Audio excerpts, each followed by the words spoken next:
ये रोते बिलखते लोग, किसने सोचा था कि कश्मीर से वो नहीं उनका शव लौटेगा।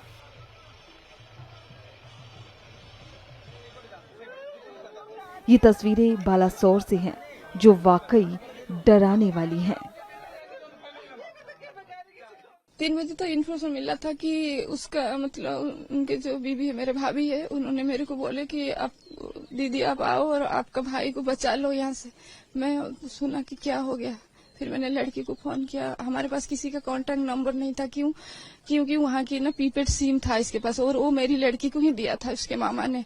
तो फिर मैंने उसको फोन किया, वो कॉलेज गया हुआ था। तो फिर वहाँ से उसने आया जल्दी भाग के, फिर बात करा। फिर जो उनके वहाँ पर जो पैकेज था, जो उनको जो लेके घुमा रहे थे, वो ड्राइवर था, उन्हीं के नंबर भी हमारे पास वो शेयर कर रखा था।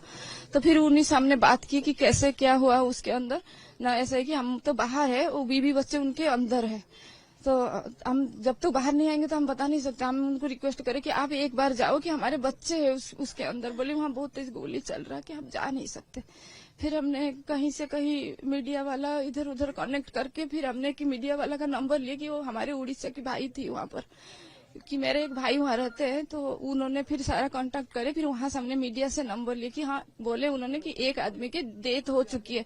फिर हमने बोले कि उसका लिस्ट हमें चाहिए कि कौन है। फिर उन्होंने लिस्ट भेजा कि उसी में उसका नाम नहीं था, कि हाँ तुम्हारे भाई अभी ठीक ठाक है हॉस्पिटल में। हम तो अभी आशा में रहे थे कि हाँ 12 बज गया 1 बज गया कि हम लोग जाने के लिए एयरपोर्ट के लिए। तो हम निकल आए थे, वही 3 बजे तुरंत हम आ गए थे।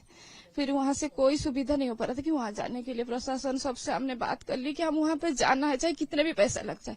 बोले वहां पे तुम्हें जाने की कोई रास्ता नहीं है। तो फ्लाइट सब रद्द कर दिया गया था। फिर हम लोग बोले कि कैसे क्या करेंगे। फिर वहीं से जोगाजोग करते गए, जैसे कोई किसी के रिश्तेदारों में। मेरे एक फ्रेंड थी वहाँ मिलिट्री में पहले था, तो उसी के कोई फ्रेंड थे, फिर उनसे फिर वो बात किया। तो उन्होंने बताया कि आपके एक उड़ीसा की लड़का है, वो हमें बोले कैसे पता चला कि उसकी ना गोली लग गई, कहाँ पे ना सिर पे लगा है। उसने उसको बताया, तो उन्होंने मुझे फोन में उसको 2 दिन पहले बताया था कि मेरे भाई और भाभी श्रीनगर जा रहे, तू वहाँ पे है। मेरी फ्रेंड थी। तो फिर उसने बोला कि नहीं मैं तो सीलन में हूँ।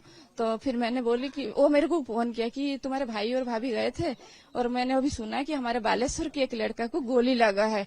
मैं बोली क्या नाम था उसके? नाम तो कोई डिस्प्ले हो नहीं रहा, हम लोग देख रहे थे, न्यूज बराबर देख रहे थे, कुछ हो ही नहीं रहा था। तो बोली कि वो न्यूज चैनल वाला ना छुपा रहे हैं। फिर हमने वहां से अंदर से बात किए है कि उनके सिर पे यहाँ पे गोली लगा है।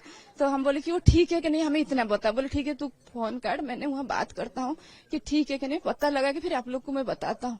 तो फिर उन्होंने अंदर से बात करी, तो पता लगा, उसको पता चल गया था कि वो उसी टाइम ही उसी का डेथ हो गई थी। और उसने मुझे नहीं बताया कि हाँ कहाँ पर है तुम लोग। मैं बोली कि हम दिल्ली एयरपोर्ट है। बोली तुम जहाँ पे हो वहीं पर रहो, अभी तुम्हारे पास आ जाएगा लिस्ट। फिर उन्होंने हमारे नंबर ले लिए थे ओटीपी वाले। फिर वहां से उन्होंने फोन किए, फिर वो भेजे लड़की के पास। वो लड़की को पता चल गया कि इसके मामा की डेथ हो गई, मगर मुझे नहीं बताया कोई। तो फिर मैंने बोला कि हम कैसे उनके पास जाएंगे। फिर वो बीवी बच्चे दोनों अलग अलग थे, बीवी को अलग रख दिए थे।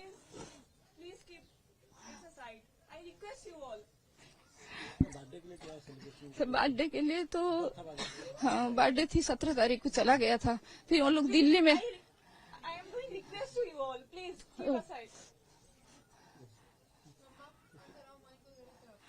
फिर वो दिल्ली आके मेरे पास 2 दिन रुकने वाला था। उनके फ्लाइट थी श्रीनगर से गुरुवार को फ्लाइट थी उनका। फिर वो हमारे पास आने वाले थे कि गुरुवार की शाम को 3:15 पे फ्लाइट थी, दिल्ली में लैंड करता। फिर शनिवार गुरुवार शुक्रवार 2 दिन रखे कि शनिवार हो आती है यहाँ उड़ीसा के लिए। है हाँ सारा कुछ प्रिपरेशन कर रखे थे, घर सजाए थे, लड़की ने केक मतलब ऑर्डर कर रखा था, उसके लिए कपड़ा मंगा रखी थी मैंने 60, और सारे घर की अरेंजमेंट कर रखे थे कि वो आएंगे ही 5 बजे पहुंचते ही हमने उनका केक काटना है। पहले दरवाजे से उनको टीका का लगाएंगे, फिर इसके बाद हमने वो केक काटेंगे। तो फिर 3:15 पे फोन आता है भाभी का कि तुम्हारे भाई को बचा लो। फिर हमें तो सब कुछ छोड़ के वहाँ घर में ताला लगाया ना। हमने माँ बेटी तीनों थे, उनके पापा नहीं थे, दूर थे, नोएडा रहते थे। तो हम तीनों ने वहाँ एयरपोर्ट के लिए निकल चुके थे, हमें नहीं पता था कि हम कहाँ जाना है। हाँ, भाभी बोला है कि गोली लगा है, मगर वो नहीं देखे थे कि उनको अलग ले।